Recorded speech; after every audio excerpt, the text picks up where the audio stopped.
बिस्मिल्लाहिर्रहमानिर्रहीम। हज़रत सुहैब रज़ी अल्लाह ताला अन्हा से रवायत है कि रसूल सल्लल्लाहु अलैहि वसल्लम ने फरमाया, तुमसे पहले लोगों में एक बादशाह था, इसका एक जादूगर था।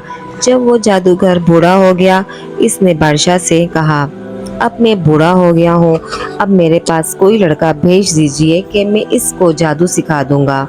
चुनाचे इसने इसके पास एक लड़का भेज दिया।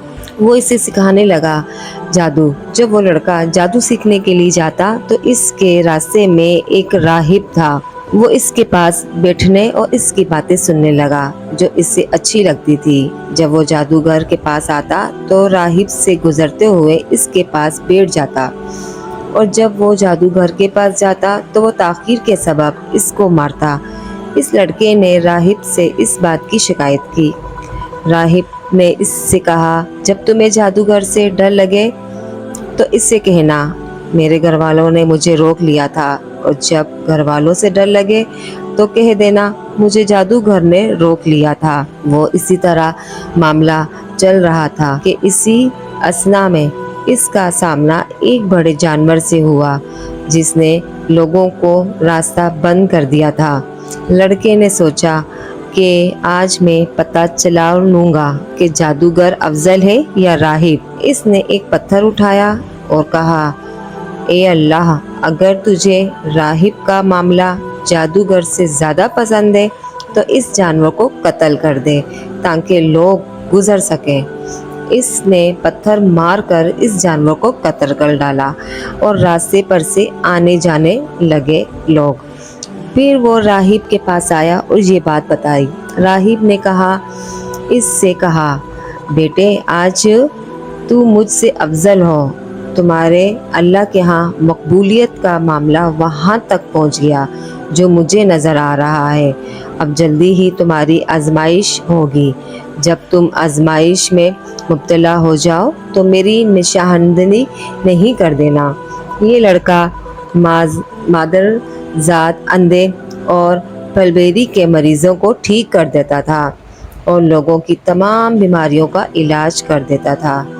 बादशाह के एक मुसाहिब ने, जो अंधा हो गया था, ये बात सुनी तो वो बहुत से हदिये लेकर आया और कहा, ये जो कुछ है, अगर तुमने मुझे शफा दे दी तो सब तुम्हारा है। लड़के ने कहा, मैं किसी को शफा नहीं देता, शफा अल्लाह देता है। अगर तुम अल्लाह पर ईमान ले आओ तो मैं अल्लाह से दुआ करूँगा, अल्लाह तुम्हें शफा अता फरमा देगा। वो अल्लाह पर ईमान ले आया और अल्लाह ने इसे शफा दे दी। वो बादशाह के पास गया और पहले की तरह इसके पास बैठ गया। बादशाह ने इससे पूछा, तुम्हारी बिनाई किसने लुटा दी? इसने कहा, मेरे रब ने। बादशाह ने कहा, क्या मेरे अलावा तेरा कोई और रब है? इसने कहा, मेरे और तुम्हारा रब अल्लाह है। बादशाह ने इसे पकड़ लिया और मुसलसल इसे अजियत देता रहा, यहाँ तक कि इसने इस लड़के को पता बता दिया। इस लड़के को लाया गया। बादशाह ने इससे कहा, बेटे, तुम्हारा जादू यहाँ तक पहुँच गया है कि तुम माजरजात अंधों को ठीक कर देते हो, पलबेरी के मरीज़ों को तंदुरुस्त कर देते हो, और ये करते हो और ये करते हो। तो इसने कहा, मैं किसी को शफा नहीं देता, शफा तो सिर्फ अल्लाह देता है। बादशाह ने इसे पकड़ लिया और इससे भी मुसलसल अजियत देता रहा, यहाँ तक कि इसने राहिब का पता बता दिया। फिर इस राहिब को लाया गया। इससे कहा गया, अपने दीन से फिर जाओ। इसने इनकार किया। इस बादशाह ने आरा मंगवाया और इसके सर के दरमियान रखा और इससे चीरा, यहाँ तक कि इसके 2 टुकड़े होकर इधर उधर गिर गए। फिर बादशाह के मुसाहिब को लाया गया। इससे कहा गया, अपने दीन से फिर जाओ। इसने भी इनकार कर दिया। इसने इसके सर पर भी आरा रखा और इसको चीर दिया। इसके 2 टुकड़े होकर उधर उधर गिर गए। फिर इस लड़के को लाया गया और इससे कहा गया, अपने दीन से फिर जाओ। इसने इनकार किया। इस बादशाह ने इसे अपने चंद साथियों के हवाले किया और कहा, इसको फला फला पहाड़ पर ले जाओ جب تم پہاڑ کی چوٹی پر پہنچو تو پھر بھی اگر یہ اپنے دین سے پلٹ جائے تو ٹھیک، ورنہ اس کو اس چوٹی سے نیچے پھینک دو۔ چنانچہ وہ اس کو لے گئے اور اسے لے کر پہاڑ پر چڑھ گئے تو اس نے دعا کرتے ہوئے کہا، اے اللہ، تو جس طرح سے چاہے میری ان کی طرف سے حفاظت فرما۔ چنانچہ پہاڑ نے ان کو زور سے ہلایا اور وہ پہاڑ نیچے گر گئے۔ وہ لڑکا چلتا ہوا بادشاہ کے پاس آ گیا۔ بادشاہ نے اس سے پوچھا، تیرے ساتھ جانے والوں کا کیا بنا؟ اس نے کہا، اللہ نے مجھے ان سے بچا لیا۔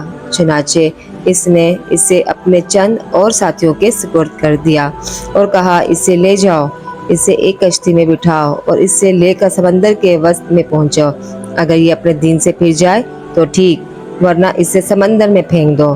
وہ اسے لے گئے اور اس سے کہا، اے اللہ، تو جس طرح سے چاہے مجھے ان سے بچا۔ تو کشتی ان لوگوں پر الٹ گئی، وہ سب غرق ہو گئے۔ وہ لڑکا چلتا ہوا بادشاہ کے پاس آیا اور بادشاہ نے اس سے کہا، تمہارے ساتھ جانے والوں کا کیا بنا؟ اس نے کہا، اللہ نے مجھے ان سے بچا لیا۔ پھر اس نے بادشاہ سے کہا، تم اس وقت تک مجھے قتل نہیں کر سکو گے جب تک کہ میں تمہیں کہوں وہی کرو۔ اس نے کہا، وہ کیا ہے؟ لڑکے نے کہا، سب لوگوں کو ایک میدان میں جمع کرو اور مجھے ایک درخت پر سولی کے لیے لٹکاؤ۔ پھر میرے ترکش میں سے ایک تیر لو اور اسے کمان کے درمیان میں رکھو۔ پھر کہو، اللہ کے نام پر جو لڑکے کا رب ہے، پھر مجھے اس کا نشانہ بناؤ۔ اگر تم نے اس طرح کیا تو مجھے مار دو گے۔ اس نے سب لوگوں کو ایک میدان میں جمع کیا، اسے کھجور کے ایک تنے کے ساتھ لٹکا دیا۔ پھر اس کے ترکش سے ایک تیر نکالا، اسے کمان کے درمیان رکھا اور پھر کہا، اللہ کے نام سے جو اس لڑکے کا رب ہے، پھر اس سے نشانہ بنایا تو تیر اس کی کنپٹی کے اندر گھسا۔ لڑکے نے اپنے ہاتھ اپنی کنپٹی پر تیر لگنے کی وجہ رکھا اور جہاں یافتہ ہو گیا۔ اس پر سب لوگ کے اٹھے، ہم اس لڑکے کے رب پر ایمان لائے، ہم لڑکے کے رب پر ایمان لائے، ہم لڑکے کے رب پر ایمان لائے۔ بادشاہ کے پاس آ کر کہا گیا، جس بات سے تم ڈرتے تھے اسے دیکھ لیا۔ اللہ کی قسم، تمہارا ڈر حقیقت بن کر تم پر آن پڑا۔ لوگوں نے ایمان قبول کر لیا۔ بادشاہ نے راستوں کے سروں پر خندقوں کی کھدائی کا حکم دیا تو وہ کھود دی گئی، ان میں آگ بھڑکا دی گئی۔ اس بادشاہ نے کہا، جو اپنے دین سے نہ پھرے اسے اس میں ڈال کر جلا ڈالو، یا ان پر ایمان لانے سے کہا جاتا ان کے اندر گھسو تو وہ ایسا کر گزرتے۔ یہاں تک کہ ایک عورت آئی، اس کے ساتھ اس کا بچہ بھی تھا۔ اس نے اس میں گرنے سے طرد کیا تو اس بچے نے اس سے کہا، میری ماں، صبر اختیار کر، تو یقیناً حق پر ہے۔